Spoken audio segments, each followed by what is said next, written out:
Tanya, Heidelberg-Yopp.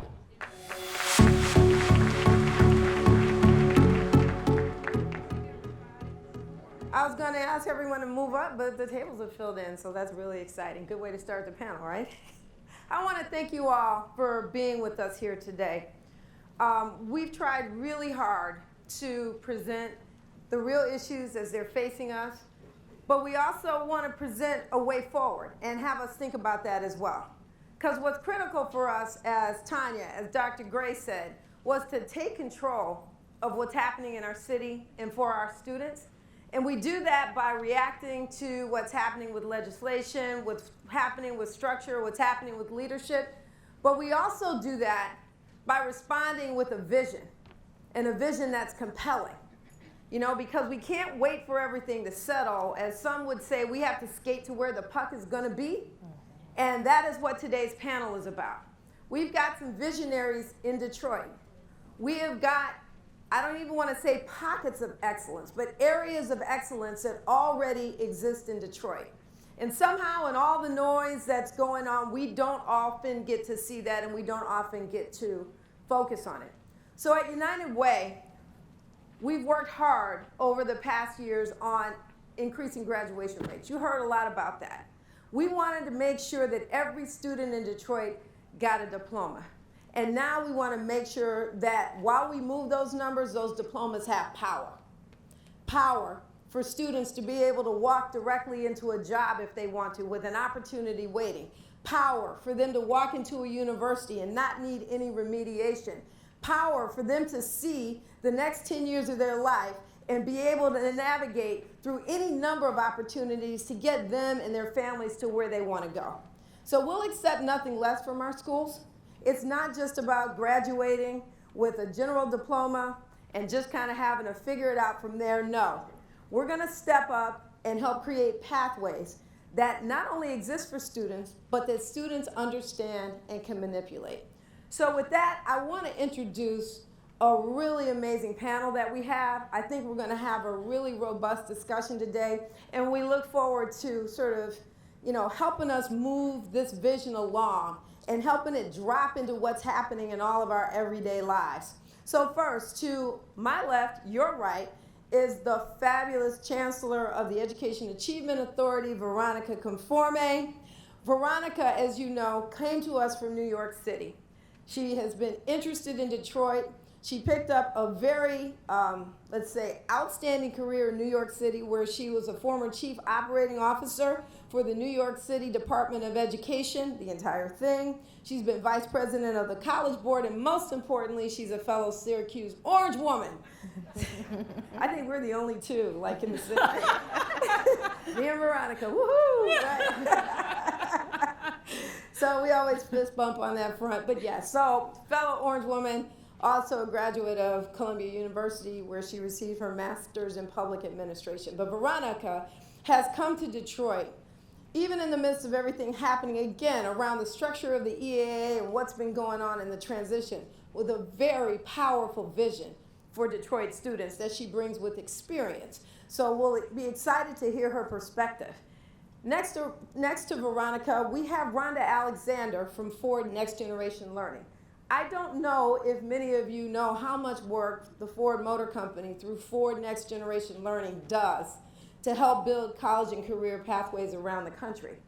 Ronda has been a critical leader in this work, and her role at Ford is to design and implement the strategy for expanding Ford STEM academies in plant cities across the nation, and one of these plant cities is actually Detroit.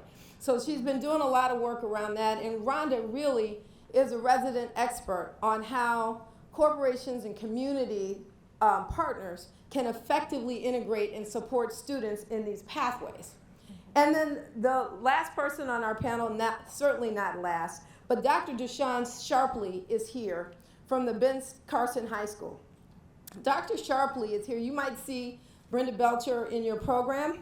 Well, with everything going on, you know, there was an emergency meeting, and Brenda Belcher, as a DPS high school network lead, had to be there. But we are so thrilled to have Dr. Sharpley here to speak to us, because she's been on the ground building one of these really effective college and career pathways at the Ben Carson High School of Science and Medicine. I don't know if any of you all know that, but Ben Carson is a nationally recognized pathway. They have been lifted up at conferences all over the country, and based on what we hear, you would never think that Detroit is a leader in this work around the country and that they are constantly being asked to present on what they've done. They have put in place an effective medical pathway, and there are others in the city. I see Ms. Parker out in the back from Cody Academy of Medicine and Community Health. There are others, but today we have Dr. Sharpley, who's just going to talk about the experience at Ben Carson, and I might pull you up here, Ms. Parker, so. Anyway, so Dr. Sharpley has presided over sort of the rollout of this academy. She is not only the college transitions director at Ben Carson, she's also the director of the Academy of Health Sciences. Not only has Ben Carson created a program of study where students come out ready for college, but they also come out having had a paid internship during their senior year, as well as the opportunity to walk away with a certification as a certified nursing assistant or pharmacy technician. So they are given every opportunity to figure out how to enter the world of work or college and be successful, and have received the coaching to know how to manipulate those pieces. So I won't give away everything that they're going to say, but I'm just so excited to have these three folks up here, because we have a district level visionary, we have a corporate partner, and we have someone on the ground. So we're going to knit that together for you today. So first of all, let's give a hand for our panel.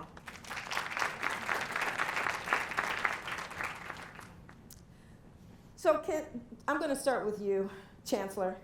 Let's talk a little bit about this, and I'm going to feed a little bit, this false dichotomy. You know, because throughout history, there's been this, either a kid goes into a career track, usually a CTE track, or college, and they've got to make a choice, which seems like a pretty important choice to make at 14 years old, right? Absolutely. Could you talk a little bit about that? Yeah, I think it is a false dichotomy. I think the dichotomy comes from the fact that we think about technical skills as vocational.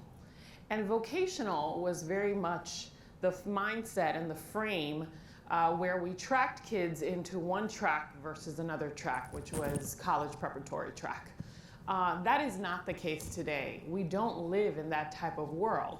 Many of the even apprenticeships and hands-on applied work projects that kids would be involved in once they graduate are very much need college courses to be able to supplement some of the knowledge and to be able to do that work effectively. So I think that's a false dichotomy. I think the job of our high schools, the job of our K-12 system is very much to prepare kids for the choice, to make that choice proactively for themselves, but to be able to enter both college or career. And I think that is the type of high schools we need to be designing, because our job doesn't stop when they walk across the stage. Our job is to ensure that they are on a pathway and that they have access to a high quality middle class job if they're going into a job track or to be successful in college. Thank you very much. That actually points me toward you, Ronda. Mm-hmm. So as an employer, can you talk a little bit about what our students need to be prepared to do, what you're looking for, and where you see maybe there's a disconnect between what today's high schools are designed to do and what you're actually hiring for at Ford? Yeah, so the disconnect comes where, you know, we need students who can problem solve, who can think critically, who can communicate, who can innovate, and who essentially can take learning and take life into their own hands rather than sit in nice neat rows and fill in bubbles on a Scantron sheet, and be able to, you know, rote memorization. That's not useful for our students. We need our students to be able to, you know, give a little bit of context and for them to be able to figure that work out. And it's up to business partners, I think, to also be just as involved in education as our teachers are. Because if they haven't spent time in the real world as teachers, then how would they know how to help prepare students? Thank you, Rhonda. Dr. Sharpley, I'm going to bring you in here because you guys have done a lot of work around this. Can you talk a little bit about some of the ways that you've been able to provide these opportunities for students at Ben Carson? Well, some of the ways that we've been able to provide opportunities is through internships. We also host a job shadow day yearly in February where we expose students to the different avenues that are out there. And one of the important things that I believe for our students is helping them to rule in and to rule out what it is that they really want to do. We have a number of students who come to Ben Carson because they think they want to be a physician. But when we put them in those internships and they have those experiences, many of them find out that this is really not what I wanted to do. I really want to be behind the scenes. I prefer to work in human resources. I prefer to work in administration. So I think that it's really, really critical that you expose them to the experiences so that they can say, okay, I like this, or no, I really don't. I just saw someone get their blood taken and I passed out, which happens often. So we just expose them. I think exposure is so very important. Thank you, Dr. Sharpley. Chancellor, can you talk a little bit about that? Because that's a question that comes up when we talk about these STEAM career pathways. What if somebody doesn't like the pathway that they're in? Are they doomed? What does this mean? Yeah, I don't think they are doomed. I think that at 14, it is about creating opportunities and exposure. It is perfectly fine for somebody to explore. Anybody who has children will say, well, my child tried the violin and maybe they did dance and maybe they did something else and maybe they did some sports and they switched sports. It is okay to expose them, but have them deeply involved in something that has the skill set to prepare them both for college and careers. It's very much what Ronda was talking about. Like, how do you create the opportunities for them to develop their communication skills, to develop their presentation skills, to analyze, to problem solve, to work in teams. These are the things that are going to be expected when they get into the corporate sector and into any job. And those are the things we need to develop. And those things are consistent across a curriculum that you would be presenting to a student in the 9th grade and the 10th grade. And then those things have to be sequential. In the 9th grade, it's very much about exploring opportunities and exposure. In the 10th grade, you get more in depth with much more specific skill sets. For us, as we in the EA have thought about creating the pathways in our high schools, they're very much about, the 9th grade is about exposure and exploration. In the 10th grade, it is very much about how do we get the skill sets. And so for 9th and 10th, we double block our students in math. It is critically important. If they cannot do basic arithmetic and move into algebra, they are not going to be able to enter the workforce successfully. So we do both of those things in the 9th and 10th grade. In the 11th grade, we expect them to have some exposure, some hands-on experience, some mentorships with folks who are actually doing this work. And by the 12th grade, very much to your school, a hands-on internship that is paid and gives them both the confidence to know that they're going to graduate and successfully enter a career. That's interesting. I heard you say, ooh, let me not fall down. Okay. I heard you say internships. And it strikes me that internships not only give students exposure to the work, but exposure to people. Yeah. Right. And relationships within the world of work that they can later use to their benefit, kind of maybe closing that opportunity gap a little bit. Absolutely. If I can just add, Sure. My personal experience is I was 15 years old. My first internship, I went to a public school in New York City. And my first internship opportunity was to work at the New York Stock Exchange. It was a different world. I grew up in the Bronx, in the South Bronx. I'd never interacted with people of other ethnicities, really. It was an opportunity to see what a professional workplace looked like, how to use a copy machine, like basic things that we were never exposed to, both in the schools that I grew up in and even the high school I attended. Those things were critically important, changed my life trajectory for sure. And those are the types of opportunities that we're talking about. So that copy machine got you to Syracuse. Great. All right. Dr. Sharpley. Yes. But, you know, in all seriousness, building from that, can you talk a little bit about your advisory board structure? Because it seems to me that to make the jump from a high school as it is today to a high school that can afford these opportunities to students, there have to be certain structures in place. Can you talk about what you've done with building an advisory board? Yes, our advisory board is comprised of a number of different entities. We have the healthcare industry as a part of it. We also have higher ed. We have students. We have parents. We have other occupations that are connected with health and science fields. We believe that we need to hear from the subject matter experts. We don't know everything, but we need to know from you. What do you expect our students to know? What do you need them to bring to the table to be successful? So we bring on a vast array of board members that bring those skill sets. So that's interesting. So you guys connect with people actually in the field. Yes. To help the teachers in the classroom, I'm just trying to paraphrase, understand the competencies, understand what it means, and provide these experiences. So I'm going to ask Ronda now, because I know you've got a lot of experience across the country. Mm-hmm. What are some of the mechanisms that we can do systemically to help organize ourselves around pathways? Yeah, one of the things I think is important is to think about how are we leveraging business and community partners that you have that exist out there. So for instance, if you go into a high school and I might ask, who are your partners? How many partners do you have? And they hand me a book of partners, but none of those partners are working together and collaborating and focused on the vision of that school or of that district. So how are we helping our schools to do that and helping them to realize that it's all connected and we're all working towards the same purpose? And essentially, if we align and leverage our efforts together, we can better support students and better support the teachers in their work. So I'm hearing a theme here: align around the schools, align around a vision. I didn't hear corporations and partners create the vision, right? No. So Chancellor, can you talk a little bit about that, the importance of the educators being at the center of how this is going to roll out to students?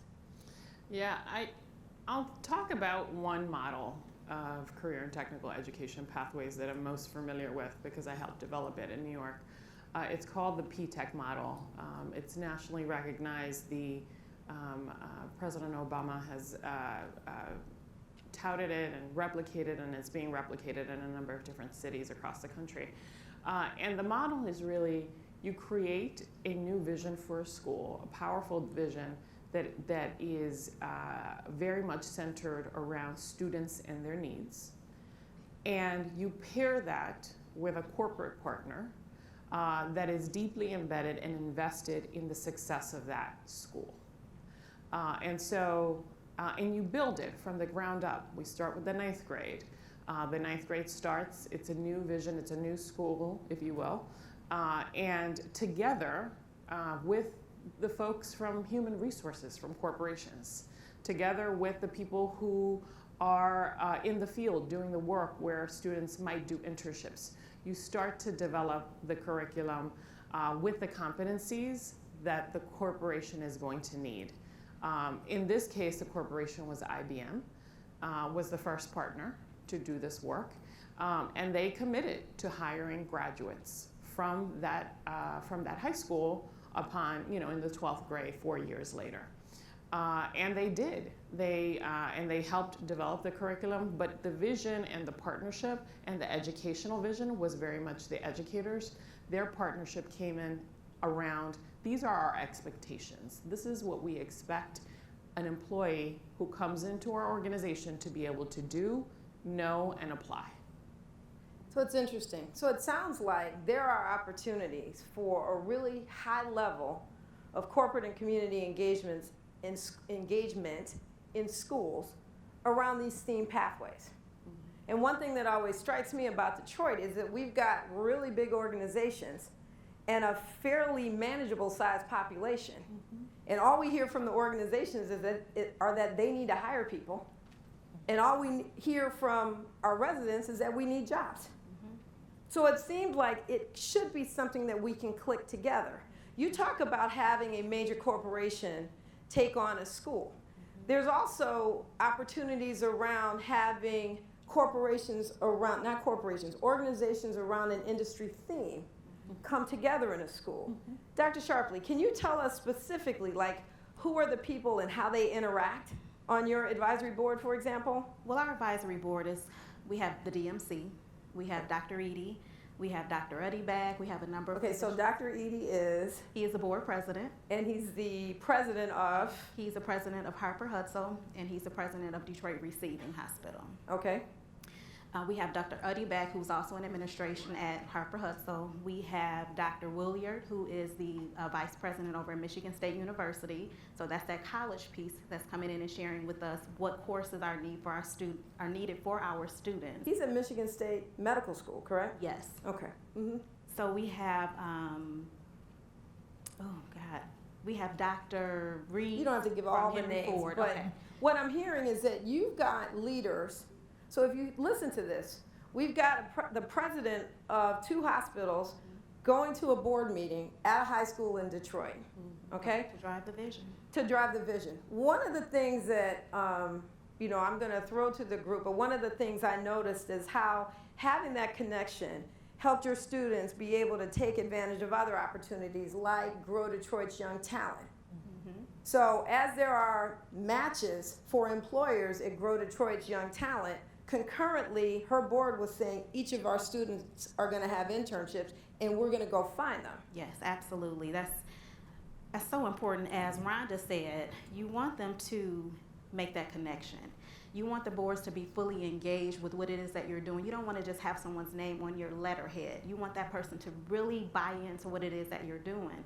And gratefully, all of our partners have bought into what we're doing. They are hands on deck, whatever it is that we need, whatever our vision is for the school, which is to make sure our students are college and career ready.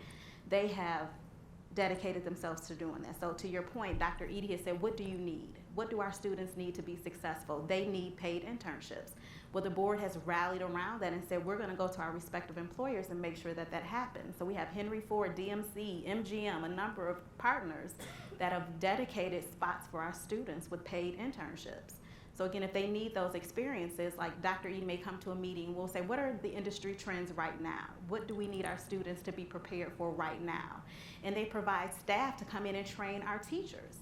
20% of our curriculum is designed around the standards, what needs to take place. So if the teachers are being trained on it, our students experience greater success. And when the students are connecting the learning, they're linking that learning to what is the industry, we find that they experience greater success. It's not just your standard, reading, writing, and arithmetic. It really relates to what they want to do. I want to become a doctor. How does this science class specifically relate to me becoming a physician? I don't want to know just about the technical terms. I really want to know about hands-on experience. Show me what it is that I'm going to be doing. You can't be what you can't see. That sounds awesome. Because I have 2 follow-up questions, but I will add that Ben Carson has not only seen engagement and students enjoying it, the all-important standardized test standard has also grown. They got 3.5 to 4-point jumps in their pre and post ACT scores in their 9th grade cohort that was doing this work. So engagement translated all the way through to academic performance. So first I want to ask the Chancellor, I'm going to ask these questions and you guys can kind of go back and forth. You've been a part of rolling out a series of pathways across the city, a huge city. Can you talk about what that could look like here in Detroit? And then Ronda, can you follow on by talking about how we could organize ourselves to support that? I think the power of what my colleague was just talking about here in Ben Carson is very much a very strong model, very similar to what I'm talking about. They grew the school 1 grade at a time from 9th grade on. They had a theme, which is specific, so it was healthcare for them. They brought in corporate partners, industry partners, to really help develop the pathway and create the opportunities for students. That is the model. What has to happen on the other end, on the school side, which is where we have to focus a lot of our attentions. I think we have great corporate partners in the city of Detroit and huge opportunity. Everybody, as you said, Tanya, is saying we don't have a workforce, we don't have a long-term workforce. We have so many gaps in our talent. Well, we're not going to fix the gap if we don't fix the education system. And so I think that is a very strong model. and very akin to the things that I have seen and built. I would add to it that the school portion of it, so you have a lot of commitment from industry partners, hospitals, et cetera, in this case. But what you have to add to it is how have you organized the school to allow this to happen? Who do you have coordinating all of these things? Do we have the right leaders in place that know about instruction in classroom, but can also be committed to external partners and know how to build those relationships? Have we built that capacity in our leaders, and are we investing in doing that? I think there's a lot in the systems and structures that have to be put in place, but this is very much here, locally, a good model to look at. Yeah, and for us as corporate partners and industry partners, it's also about understanding that we have to dedicate staff to spend time working and participating in boards and participating in advisory councils, and also creating industry councils around as an industry. So I think about Ford Motor Company and the automotive industry, thinking about as an automotive industry, not just the big three, but also our suppliers and the partners and all the folks that we use to build our vehicles and create all this new technology. So how are we coming together and saying, as an industry moving forward, here's what we need to do, and here are the standards that we need to meet, and how are we helping provide those experiences not only to students but also to educators, and connecting the dots for them too, and supporting them, giving them the opportunity to spend time in our facilities, but also taking the time to understand what's happening at the school level and understanding the barriers and the challenges that schools are facing, and do what we can in that space. But remember that it's about the vision of the school and the students and letting them lead that work, but being a part of it and not trying to take it over, but really being a collaborative partner and being in that space at the same time. You raised something very interesting, because you said it's important for the school and the students and the parents to be at the center of what that vision is.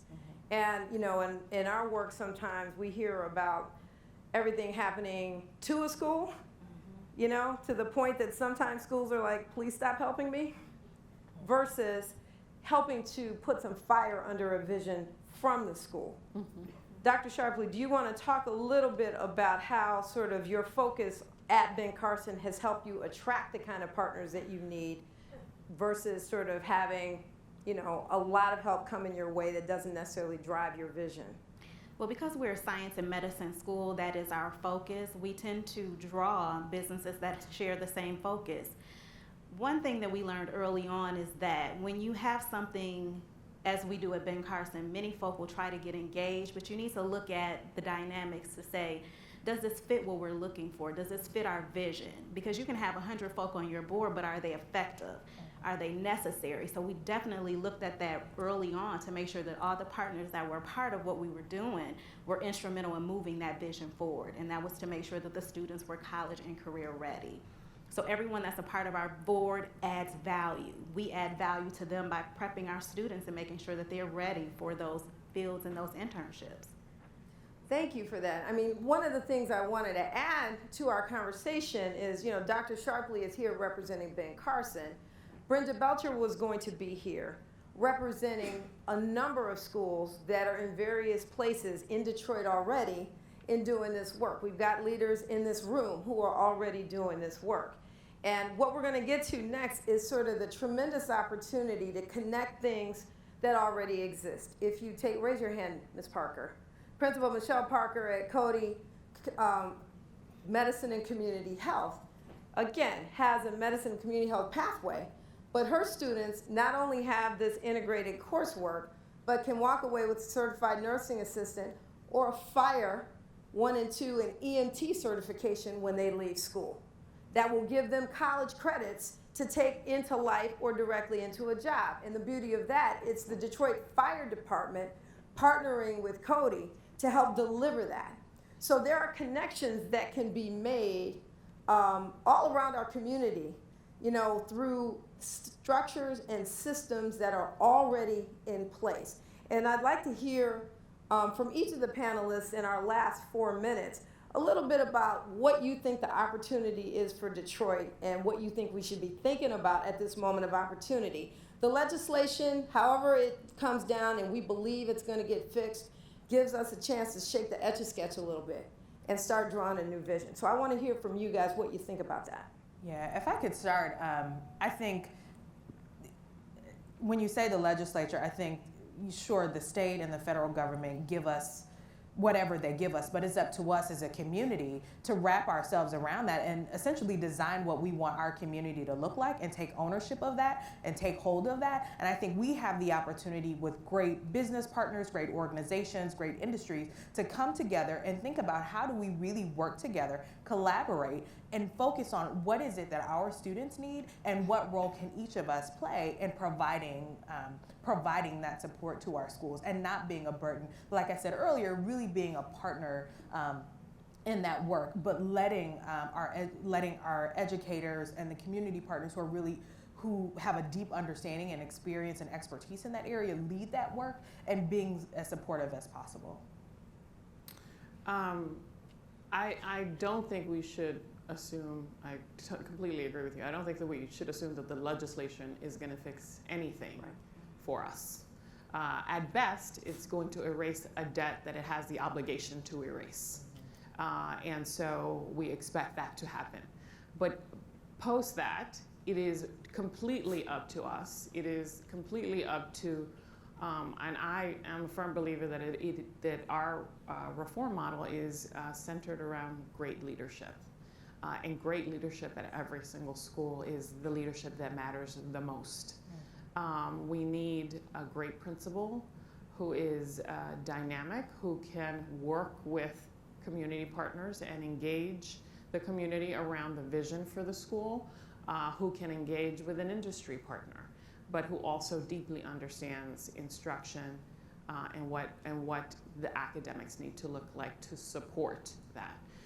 And to ensure that children are getting what they need, that teachers have the support that they need to do the jobs that they need to do. And I think that's going to be incumbent on us to figure that out.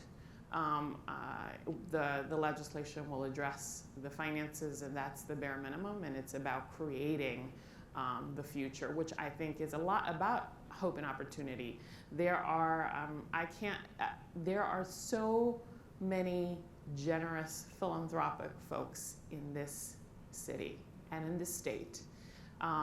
There are huge opportunities with corporate and industry partners. It is up to us to make that connection and deliver for our kids. And Dr. Sharpley, Yes. can you tell us from a student perspective? You've got students who've been living this. Yes. Help us feel what they've gained and give us a sense of what it could be for the folks who matter most in this whole conversation, which is the students. The students want it to really, you heard the statement, the main thing is the main thing. The main thing is our students, and they don't feel like they're the main thing. They want an opportunity, and that's why I've been in education for almost 20 years, passionate about what I do, because I know that given the opportunity, our students can soar.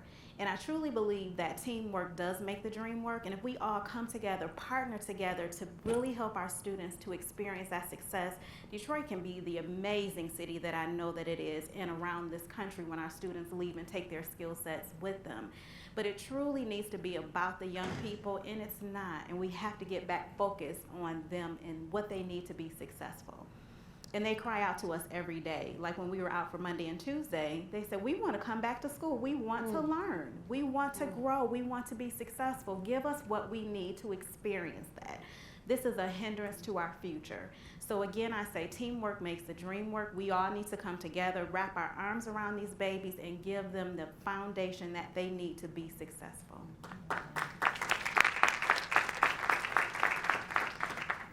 Well, we're closing out with the last seconds of our time for this panel. But I want to thank these panelists, because what you've given us is a vision of alignment, coordination, brilliant opportunity for students, but most importantly, the clarity that it's all here. There's nothing that we're missing other than alignment and coordination and execution of the vision to make this happen for our students. Absolutely. I want to thank all of you all on behalf of the United Way for Southeastern Michigan and Dr. Gray here for being with us today. And thank you for sharing and giving up your time. And I'll just ask you to consider what we've heard today. And let's think about how each of us can be a part of building this bright future, despite everything else that's being said about our Detroit students and our Detroit schools. So let's thank our panelists again, and thank you, and we'll be moving into lunch. All right.